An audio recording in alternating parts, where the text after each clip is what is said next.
কি হলো গো? শরীর বড্ড খারাপ গো। এই তো ঠিক ছিলে, এখনই খারাপ হলো কি করে? ঠান্ডা লাগছে, মনে হয় ঝড় আসবে। আরে সে কি গো?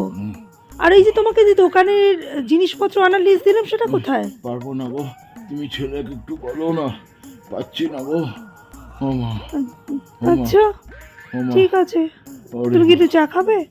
একটু আদা দিয়ে যদি হয় ভালো হয় তাও। ঠিক আছে। মারে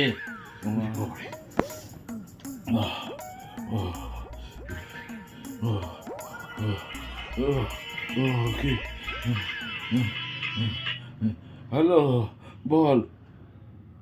হ্যাঁ, বেরিয়েছে ফুল বৌদি বারান্দায়? তাই দাঁড়া দাঁড়া, ধর ধর ধর ধর। কোথায়? আসছি আসছি। এই শোনো না, ওই লিস্টগুলো দাও, তাড়াতাড়ি বাজারে যেতে হবে তো। হ্যাঁ হ্যাঁ।